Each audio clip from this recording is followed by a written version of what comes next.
Do birfontismo? Pois é exatamente essa intensificação. No mesmo período, nós temos as características medievais se confrontando com as características renascentistas.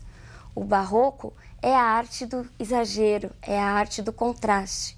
Nós temos aí a luta, a oposição entre grandes forças do universo: fé, razão, claro, escuro, Deus, inferno, vida, morte. Tudo isso faz parte desse movimento que em si é muito contraditório. Mas o homem barroco não queria apenas falar dessa contradição, ele também queria, de alguma maneira, unir essas forças. É por isso que nos textos desse período nós encontramos várias figuras de linguagem que buscam essa intensificação.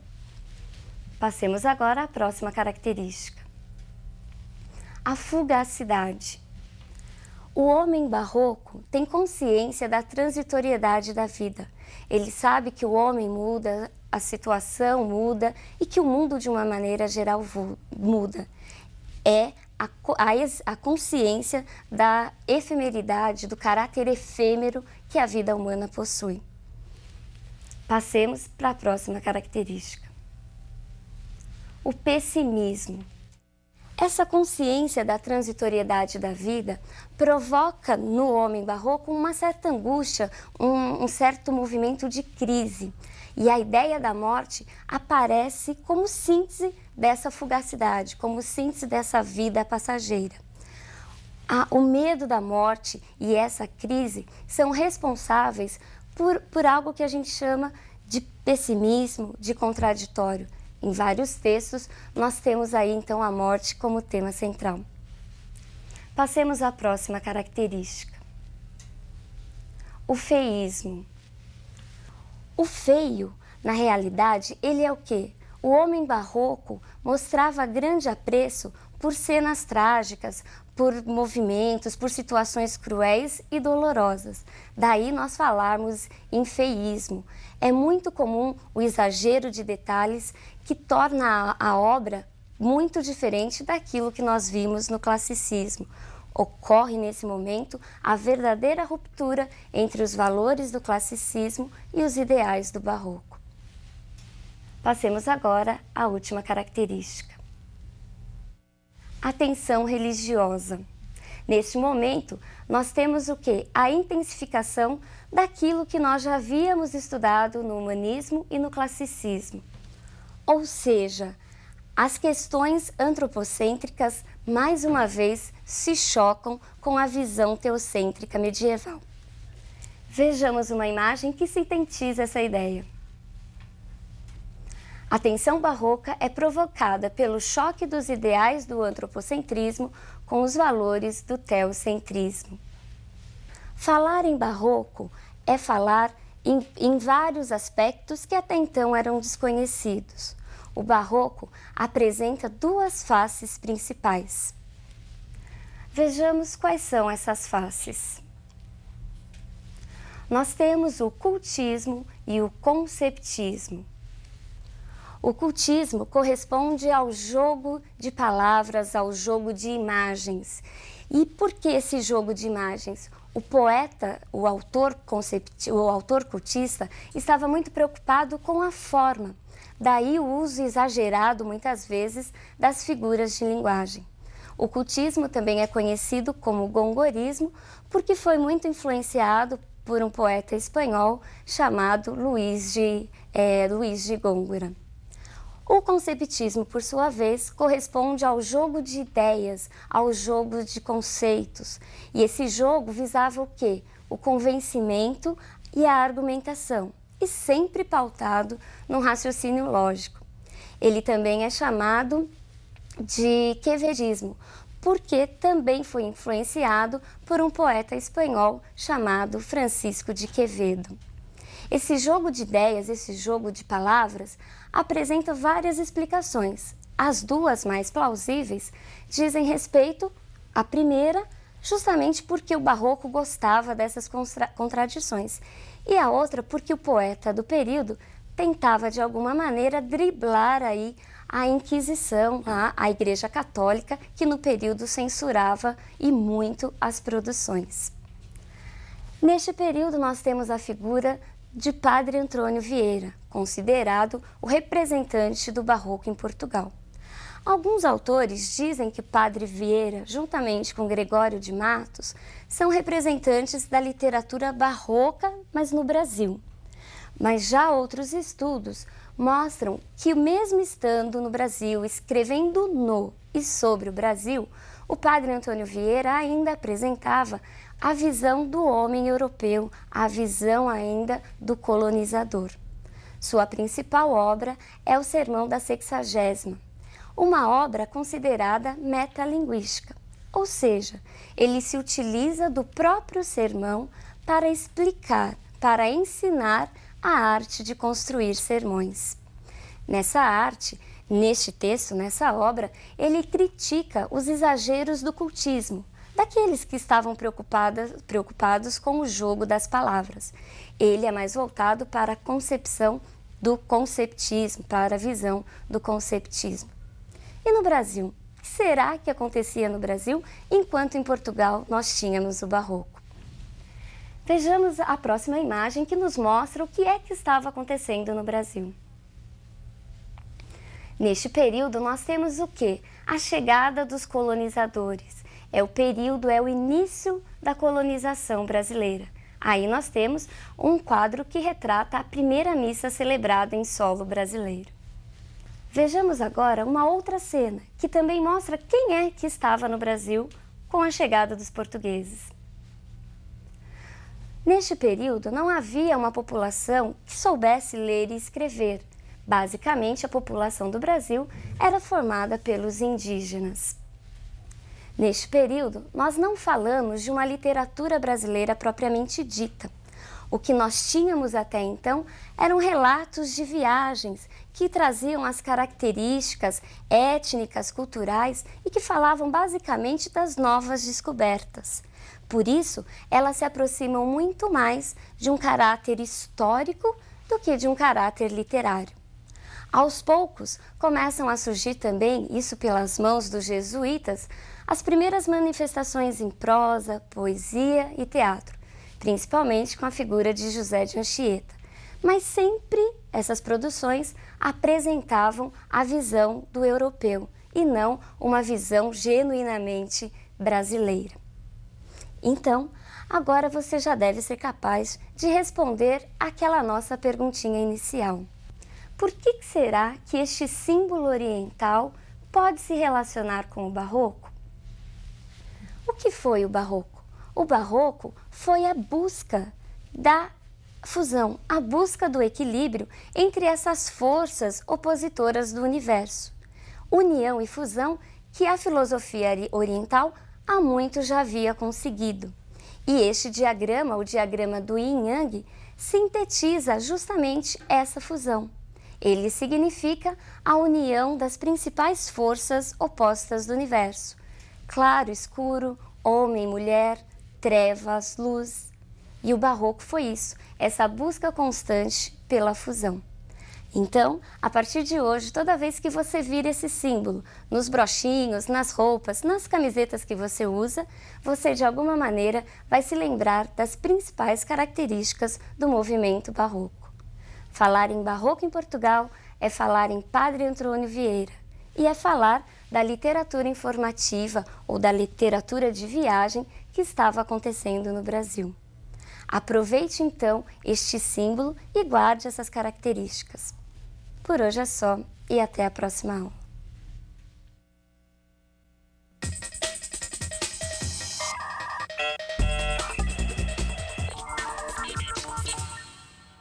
Olá! Na aula de hoje nós falaremos sobre a produção literária do século XVII e da produção literária no Brasil.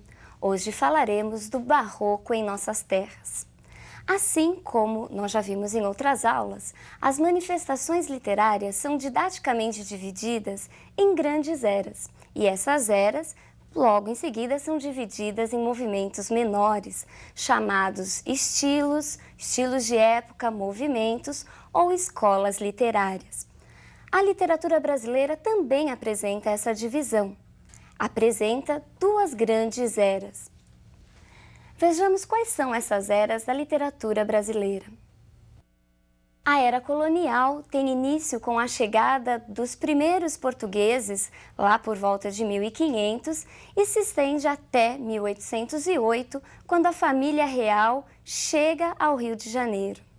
A era nacional tem início em 1836, quando nós temos aí a entrada no cenário do movimento romântico, e se estende até os dias atuais. Esse período de transição entre 1808 e 1836 é chamado com esse mesmo nome, período de transição, e corresponde a quê? Corresponde ao período do processo lá da luta pela independência política de Portugal. Vejamos agora como se divide essa era colonial.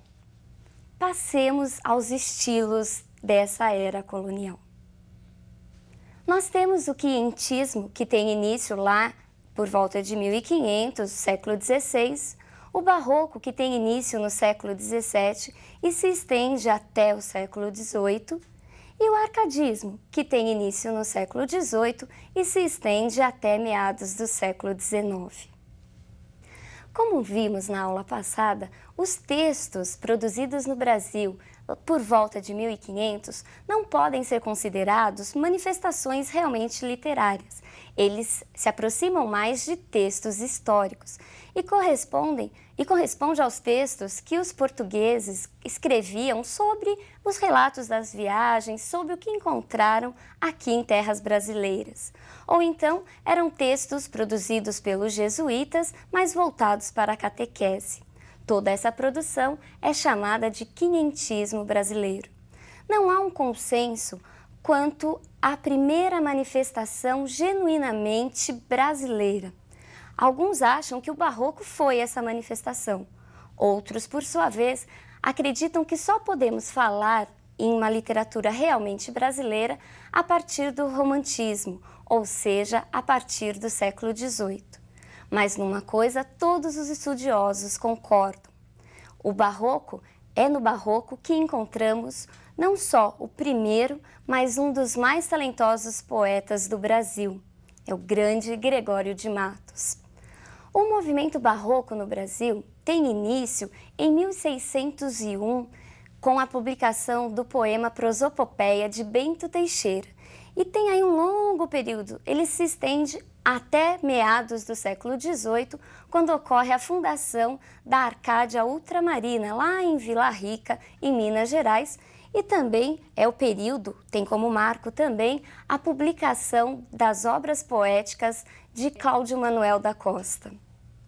O termo barroco no Brasil apresenta duas grandes vertentes. Nós falamos de um barroco literário e arquitetônico lá no século XVII, principalmente na Bahia, e falamos também de um barroco mineiro, de um barroco no século XVIII, conhecido como barroco tardíaco, que é contemporâneo do arcadismo. Vejamos agora uma imagem para que nós tenhamos aí ideia do que acontecia no Brasil em termos históricos. Nessa imagem, nós vemos uma fazenda produtora de cana-de-açúcar. As manifestações brasileiras deste período refletem a visão de mundo e a estrutura de um país colônia, marcado pelo ciclo econômico açucareiro. As poucas atividades culturais concentravam-se em Salvador, na Bahia, ou em Recife, em Pernambuco. O barroco brasileiro foi muito influenciado pelo barroco europeu. E você se lembra o que foi mesmo o barroco? O barroco foi o movimento do contraste, do exagero, do jogo das ideias e das verdades contraditórias das oposições. Este barroco, marcadamente exagerado, também tem suas reflexões aqui em nossas terras. O jogo de ideias e de palavras visava o quê? Visava não só a ornamentação, a preocupação com a estrutura formal do texto, mas visava também aquele jogo lógico, jogo de ideias. E esse jogo, essa atitude lúdica, nos faz lembrar de duas faces do movimento barroco. Vejamos quais são essas faces barrocas. O Barroco apresenta o cultismo e o conceptismo. O cultismo corresponde ao jogo de palavras, à preocupação com a estrutura formal do texto. Daí nós encontrarmos aquela linguagem rebuscada, muitas vezes de difícil compreensão. O termo cultismo é também conhecido como gongorismo. Por quê? Porque foi muito influenciado pelo poeta espanhol Luís de Góngora.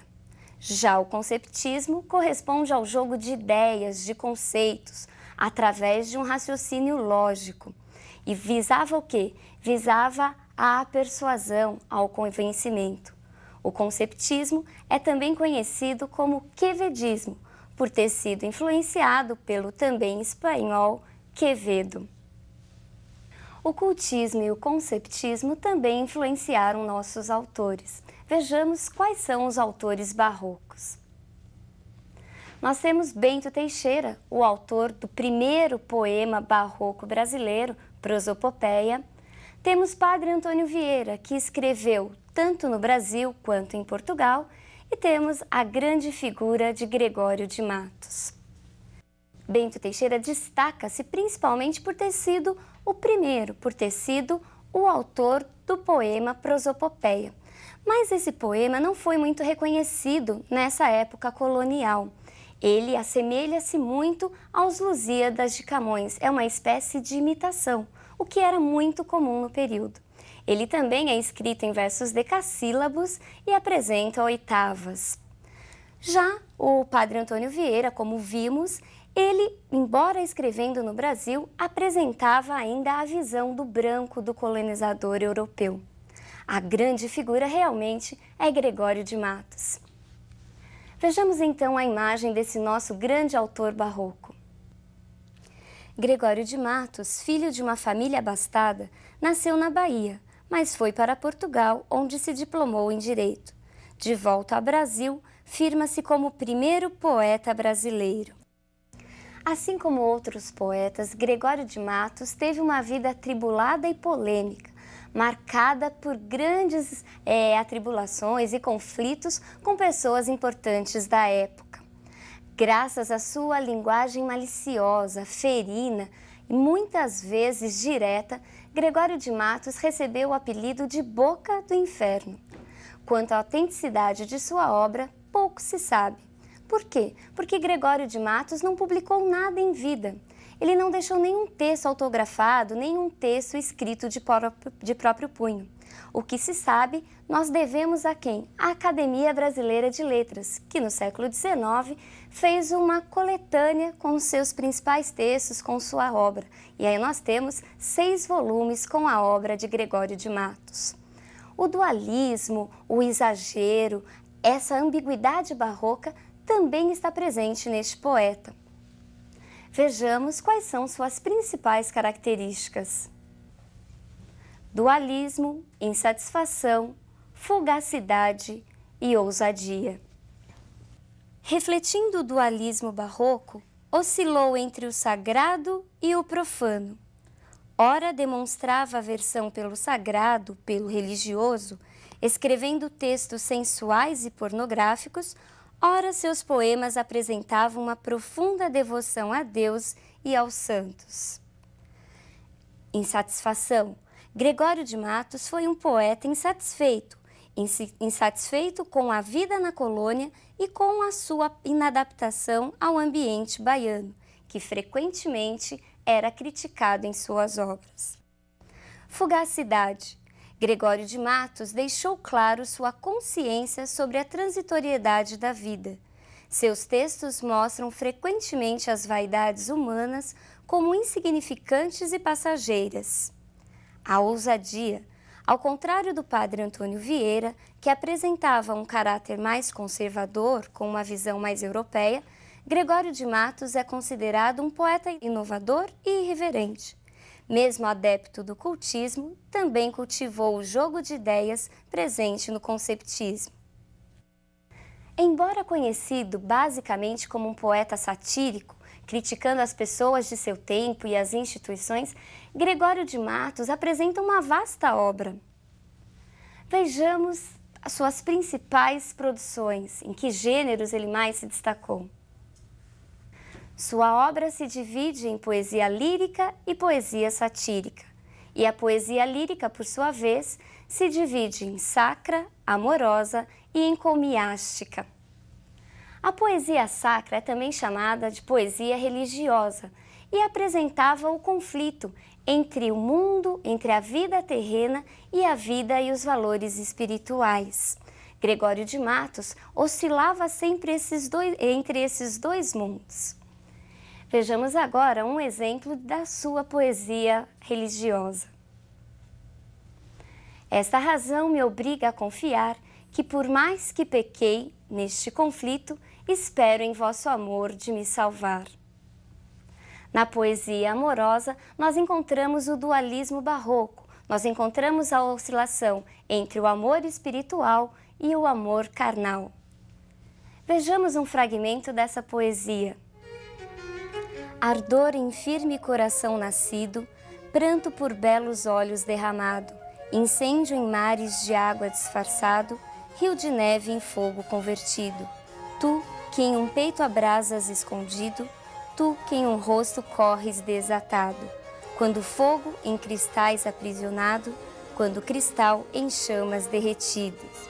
O amor é finalmente um embaraço de pernas, uma união de barrigas, um breve temor de artérias, uma confusão de bocas, uma batalha de veias, um rebuliço de ancas. Quem diz outra coisa é besta.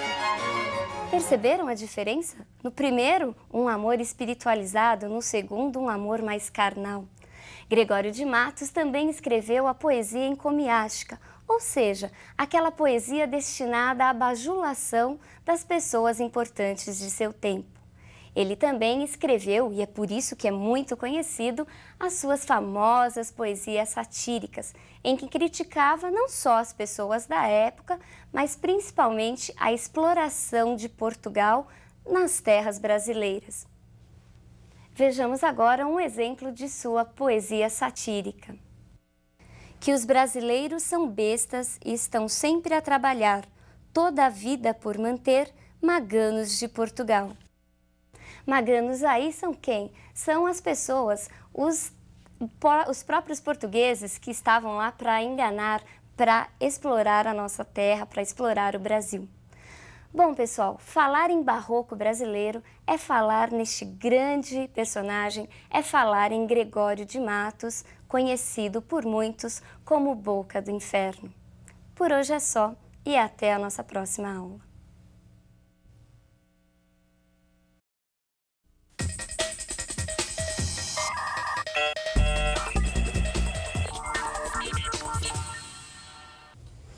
Olá! Na aula de hoje nós falaremos sobre a produção literária do século XVIII em Portugal, ou seja, nós falaremos do arcadismo português. E para começarmos a nossa aula, é importante entendermos o que é essa palavra, o que é arcadismo. Vejamos essa imagem. Arcadismo vem da palavra Arcádia, nome de uma região montanhosa do Peloponeso, na Grécia.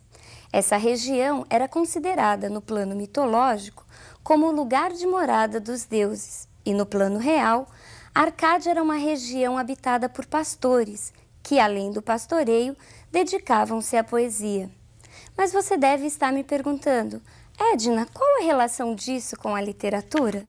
É isso que nós veremos na aula de hoje. Em Portugal, o arcadismo tem início por volta lá de meados do século XVIII. Ele é o movimento primordial do século XVIII.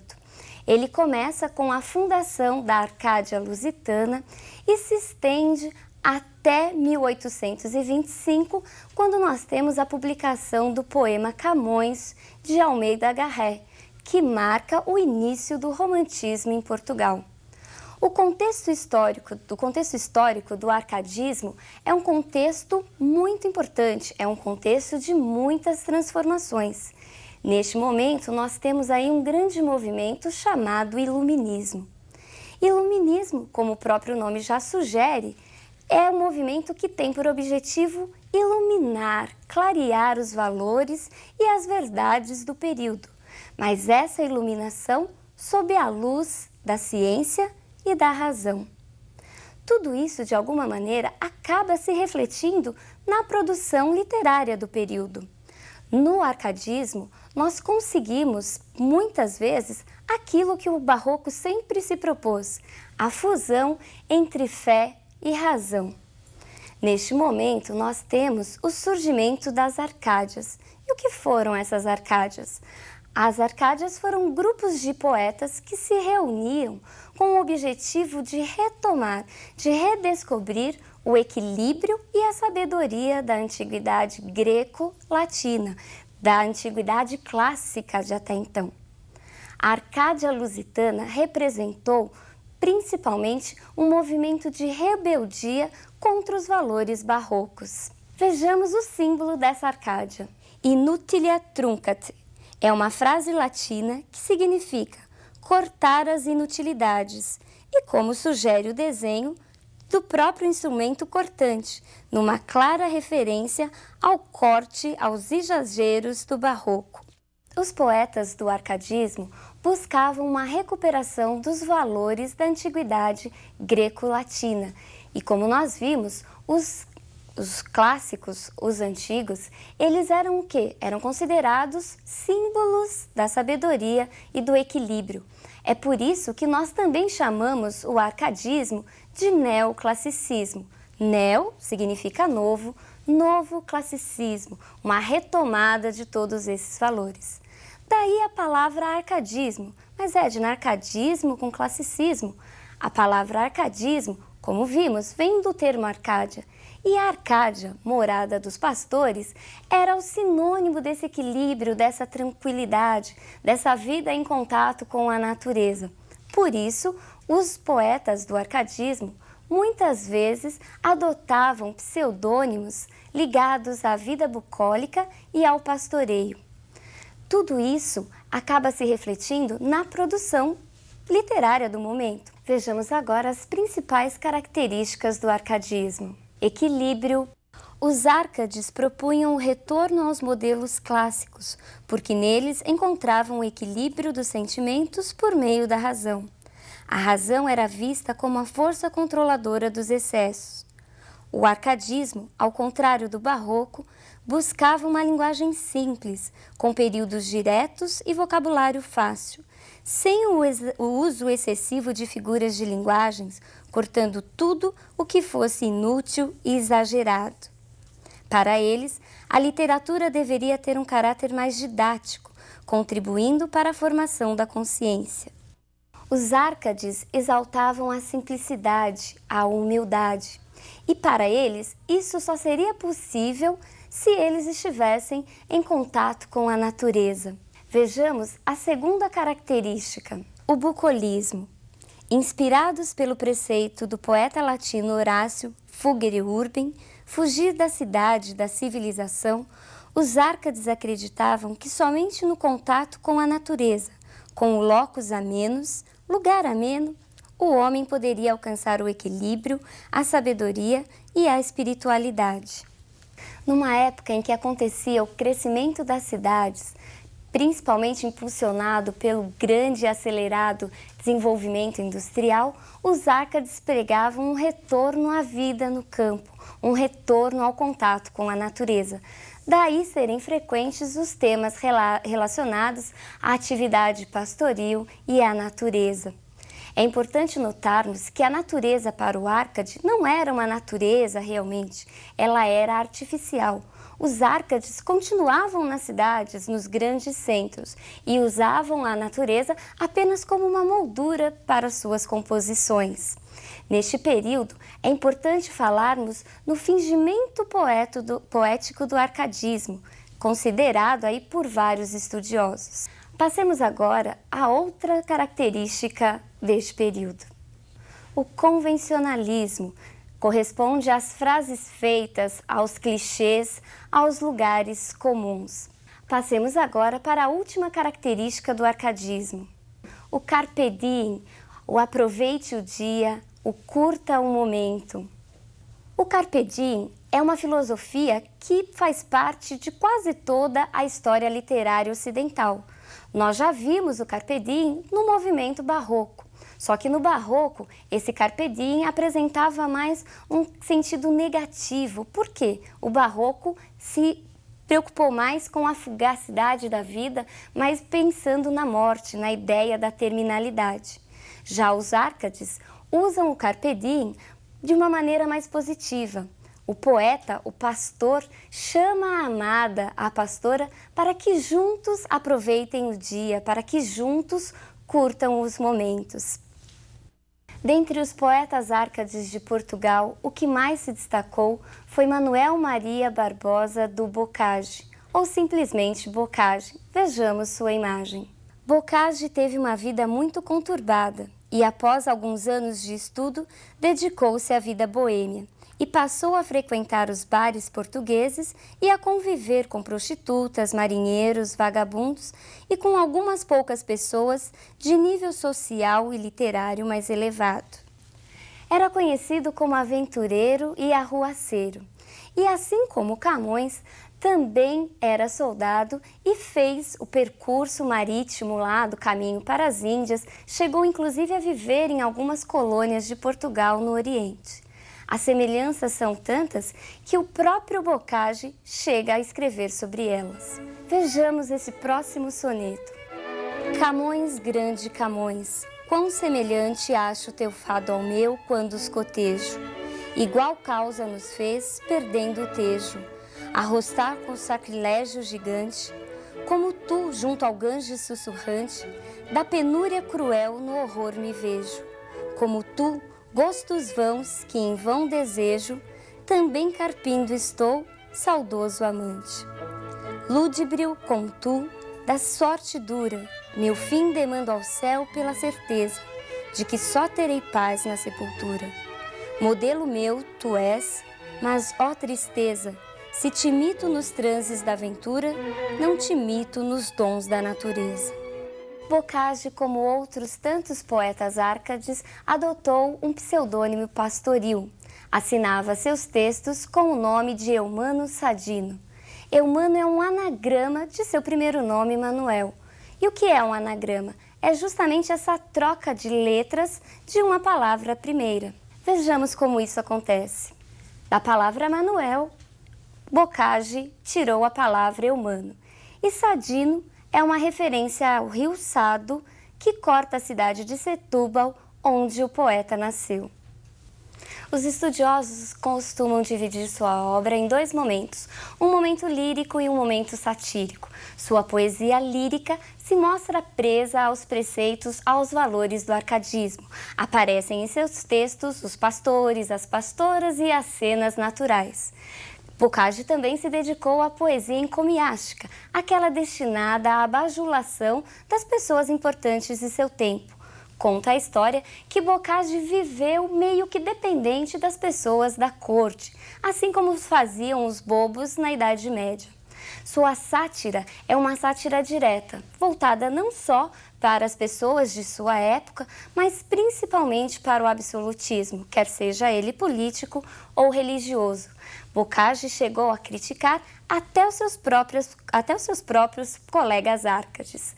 A sua poesia erótica é uma poesia que foi muito censurada em seu tempo e até hoje poucos manuais trazem essa poesia.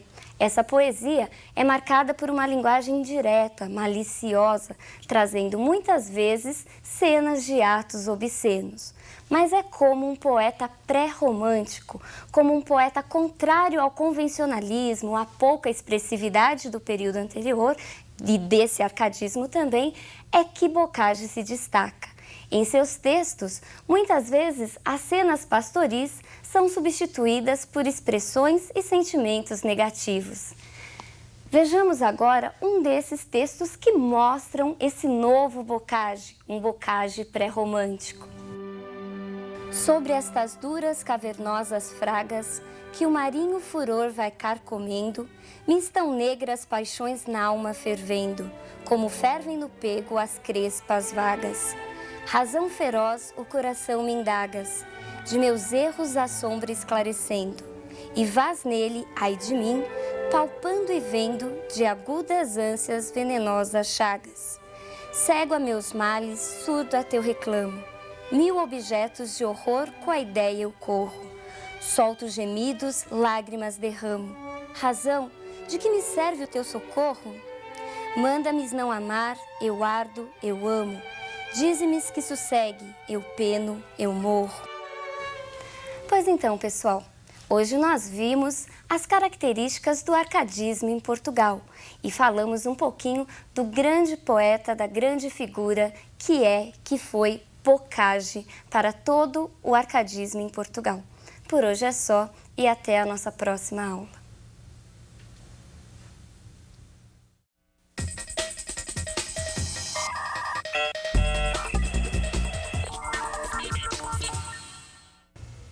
Olá!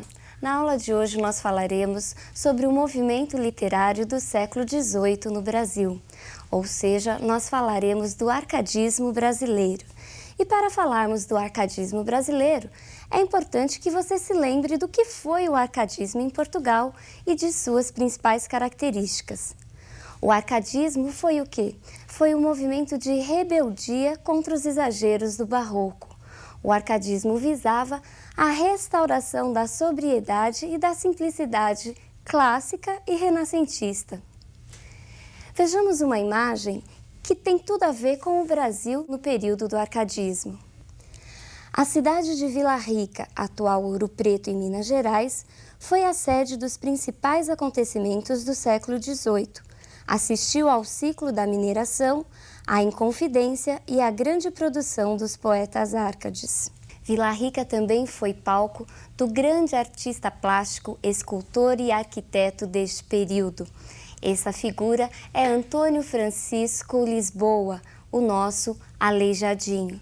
Mas você deve estar me perguntando, Edna, Aleijadinho, artista do arcadismo, ele não era barroco? Isso mesmo, Aleijadinho era barroco, mas lembre-se de que o movimento barroco no Brasil apresenta duas vertentes. Nós temos um barroco literário e arquitetônico do século XVII, principalmente na Bahia, e temos um barroco mineiro, um barroco no século XVIII, conhecido como um barroco tardio. E é neste barroco que nós encontramos a figura de Aleijadinho. Passemos agora a uma de suas importantes obras. Nessa imagem nós temos Cristo flagelado. Embora essencialmente barroco, Aleijadinho foi contemporâneo do arcadismo no Brasil. O arcadismo, ele tem início em 1678 com a publicação das obras poéticas de Cláudio Manuel da Costa e se estende até 1836, quando ocorre a publicação de Suspiros Poéticos e Saudades de Gonçalves de Magalhães, considerada a obra introdutora do romantismo brasileiro. Vejamos agora quais são os principais autores do arcadismo no Brasil. Cláudio Manuel da Costa, Tomás Antônio Gonzaga, Basílio da Gama e Santa Rita Durão. Dos quatro, apenas Tomás Antônio Gonzaga não era brasileiro. E além de apresentarem semelhanças quanto à forma árcade de escrita, todos eles participaram da Inconfidência mineira. Os poetas desse período, eles escreveram nos mais variados gêneros. Vejamos agora quais são as principais vertentes do arcadismo no Brasil. O arcadismo brasileiro foi um movimento essencialmente poético, representado pela poesia lírica, pela poesia satírica e pela poesia épica. A poesia lírica ora apresentava resquícios do barroco, ora apresentava antecipações românticas. Entre os principais autores dessa poesia lírica, nós temos Cláudio Manuel da Costa e Tomás Antônio Gonzaga. Este último, Tomás Antônio Gonzaga, é a principal figura também da prosa satírica. Já na poesia épica, nós temos as figuras de Cláudio Manuel da Costa, Basílio da Gama e Santa Rita Durão. Vejamos agora uma imagem de Cláudio Manuel da Costa. Seu pseudônimo árcade era Glauceste Saturno e sua musa inspiradora era Nise. Sua obra lírica foi muito influenciada pelo classicismo português, embora também apresentasse em alguns momentos resíduos do barroco. Os temas mais comuns de sua poesia são o sentimento amoroso e a descrição da natureza. É muito infrequente em seus textos uma tentativa de reconciliação das características do arcadismo português com a paisagem mineira. E por que essa preocupação? Ele gostaria de que Minas também representasse aqueles rios com águas cristalinas, aqueles campos verdes. E como é que ele fazia? Na realidade, ao mesmo tempo que ele mostrava essa identificação com o cenário de Minas Gerais, ele mostrava um forte apego à metrópole portuguesa. É muito comum em sua obra palavras como pedras, rochedos, penhascos, penhas. Vejamos um fragmento em que podemos encontrá-las. Destes penhascos fez a natureza, o berço em que nasci, ó quem cuidara, que entre penhas tão duras se criara, uma alma terna, um peito sem dureza. Cláudio Manuel da Costa também escreveu um poema épico chamado Vila Rica. Não se esqueça que Vila Rica é a nossa atual Ouro Preto, lá no estado de Minas Gerais. Neste poema, ele narra a história da fundação da cidade, enaltecendo os feitos dos bandeirantes. Vejamos agora uma imagem do nosso outro grande poeta, Tomás Antônio Gonzaga. Seu pseudônimo Árcade era Dirceu e sua musa inspiradora era Marília. Entre suas principais obras estão Cartas Chilenas e Marília de Dirceu. Cartas Chilenas é um poema satírico escrito em versos decassílabos, que circulou em forma de manuscritos anônimos em toda a Vila Rica num período anterior ao processo da Inconfidência Mineira. Nessas cartas, nós encontramos a história de Fanfarrão Minésio, um governador autoritário, imoral e meio narcisista. O emissor dessas cartas é Critilo e o destinatário é Doroteu. Depois de vários estudos, chegou-se à conclusão que Critilo era o próprio Tomás Antônio Gonzaga, enquanto Doroteu era Cláudio Manuel da Costa. E por que então carta chilena se nós estávamos em Minas Gerais? Na realidade, o Chile era Minas Gerais e Santiago, a própria Vila Rica. Tomás Antônio Gonzaga estava criticando o governador de então. Na realidade, era uma crítica a uma pessoa específica e não a instituições.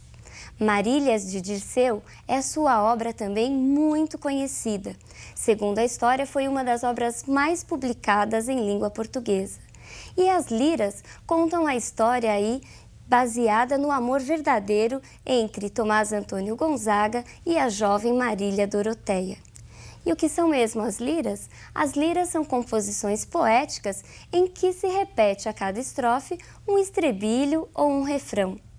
Vejamos agora uma das primeiras capas de Marília de Dirceu. Marília de Dirceu está dividida em duas partes. Na primeira, encontramos a felicidade proporcionada pelo amor.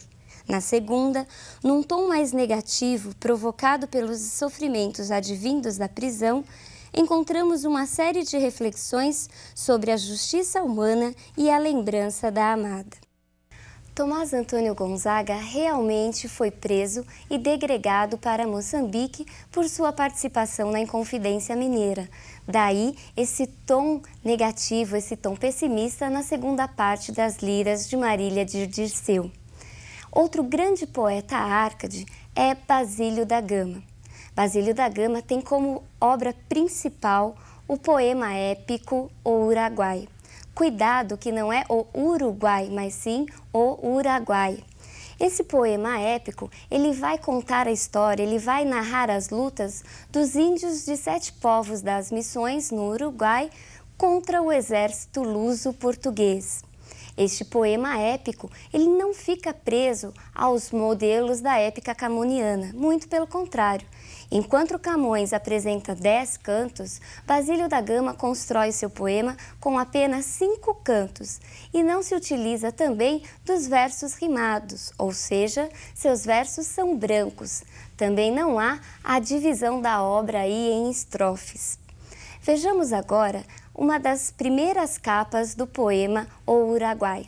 Entre as personagens destacam-se Gomes Ferreira Andrada, o herói português, Balda, o vilão, uma caricatura dos jesuítas, e os índios Cacambo, Lindóia, sua esposa, Caitutu e Tanajura, a vidente. Neste poema, o índio aparece aí pela primeira vez como a figura do bom selvagem e encontramos também a exaltação, a descrição aí inflamada da natureza, da paisagem brasileira. Um dos episódios mais importantes desse poema épico é a morte da índia Lindóia, que se deixa ser picada por uma serpente venenosa depois da morte do marido. Outro grande poeta deste período é Santa Rita Durão. Sua obra mais importante é, sem dúvida alguma, o poema épico Caramuru. Mas contam aí as más línguas que Caramuru não foi muito bem aceito na época. E Santa Rita Durão, numa atitude aí de nervosismo, acabou rasgando todos os outros poemas que já havia escrito. Passemos a uma das primeiras capas de Caramuru. O poema, escrito nos moldes da época camoniana, caracteriza-se pela exaltação da paisagem brasileira. Entre as personagens destacam-se o português Diogo Alves Correia, o Caramuru, e as índias Paraguaçu e Moema. O poema Caramuru, ele conta a história do processo de fundação, do processo aí de descobrimento da Bahia, do estado da Bahia. Neste processo, nós temos aí a chegada do português na figura de Diogo. Quando o Diogo chega em terras brasileiras, ele é tido como um deus, uma espécie de trovão, daí ser chamado de Caramuru.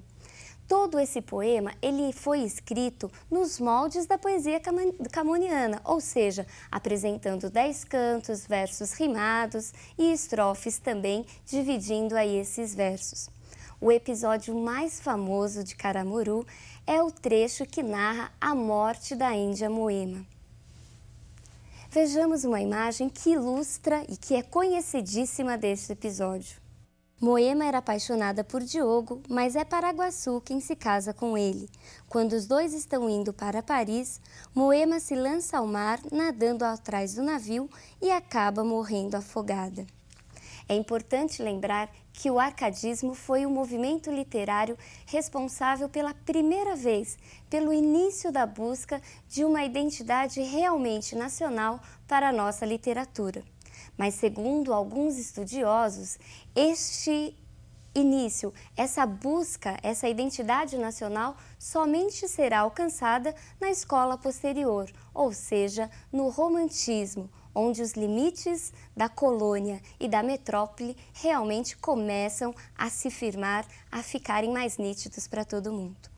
Por hoje é só, um abraço e até a nossa próxima aula.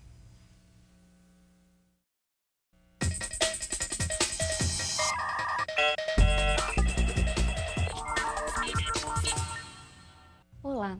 Na aula de hoje nós falaremos sobre as principais características do romantismo, mas nós falaremos do romantismo de uma maneira mais geral, pois nas próximas aulas estaremos falando mais especificamente do romantismo em Portugal e do romantismo no Brasil. Vejamos agora algumas imagens que sintetizam as ideias e que darão início aí às nossas reflexões.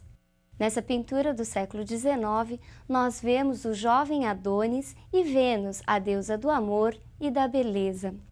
Amor, quem nunca sonhou amar e ser amado? Ou então quem nunca disse a frase, mas que romântico? Vejamos a próxima imagem. Nessa pintura, também do século XIX, vemos o Cupido, filho de Vênus, e a jovem Psique. Ninguém nega que essas imagens, a primeira de Vênus e essa de Cupido, sejam imagens românticas. Mas será que é desse romantismo que falaremos na aula de hoje? Não, não é desse romantismo que falaremos. Hoje nós falaremos do romantismo enquanto movimento, enquanto estética, enquanto escola literária. Este romantismo que nós acabamos de ver nessas imagens é um romantismo conhecido como romantismo com letra minúscula. E por que com letra minúscula? Porque esse sentimento carregado de emoção, pautado aí pela emotividade, sempre existiu e sempre vai existir. Ele é atemporal. É nesse sentido que nós falamos de um filme romântico, de uma música romântica. O que nos interessa neste curso é o movimento romântico, é o romantismo com letra maiúscula. Vejamos agora uma próxima imagem. O romantismo teve início na Alemanha e na Inglaterra no final do século XVIII, passando pela França e aos poucos se espalhou por toda a Europa, de onde se difundiu para a América, perdurando até por volta da primeira metade do século XIX, quando aparecem as primeiras manifestações realistas. O contexto histórico do romantismo marcou-se pelas disputas de poder e pelas revoluções, principalmente pela Revolução Francesa, que significou a transferência do absolutismo para o liberalismo, ou seja, o poder que até então sempre esteve nas mãos da nobreza, da aristocracia, é conquistado pela burguesia, que contava com o apoio do povo. Todas essas alterações vão influenciar diretamente a produção literária do período. Com a ascensão da burguesia, da chamada classe média, há um deslocamento do público leitor, que até então era o nobre. No romantismo, quem lê é o burguês. A literatura passa a ser vista como uma forma de entretenimento. É o momento em que surgem os primeiros folhetins, ou seja, uma espécie de precursores do que seriam hoje as nossas telenovelas. Passemos agora a uma imagem considerada um dos símbolos deste período romântico na literatura universal. Neste quadro de Delacroix, nós temos a liberdade guiando o povo. Liberdade, igualdade e fraternidade são as palavras de ordem, quer seja no campo político, econômico e social. E como não podia deixar de ser, no plano literário também a liberdade passa a ser palavra de ordem e influenciará toda a produção desse período. Vejamos agora as principais características românticas. Neste momento, nós temos o individualismo, também chamado egotismo ou egocentrismo. Temos a emoção controlando aí todas as ações. Há uma supervalorização da emoção em detrimento da razão. Temos também o escapismo ou a fuga. O sentimento de evasão passa a fazer parte de todo o período também. E por último, nós temos aí a liberdade. A liberdade não só na expressão, mas também enquanto forma de criação. Mas o que significam cada uma dessas características? No individualismo, também conhecido como egotismo ou egocentrismo, nós temos quem? Nós temos a figura do eu. Pela primeira vez no movimento literário, nós encontramos uma forte imposição do eu. Os textos românticos são marcados pelo uso da primeira pessoa. O autor romântico estava preocupado com aquilo que cada pessoa tinha de particular, de exclusivo. O eu realmente foi a figura principal. Vejamos agora a próxima característica, a emoção. Sendo eu a figura principal deste período, nós temos aí a emoção como forma de expressão. O indivíduo deixava-se mostrar através da forte emoção, através dos seus sentimentos e desejos. E ao contrário da rigidez das escolas anteriores, o autor romântico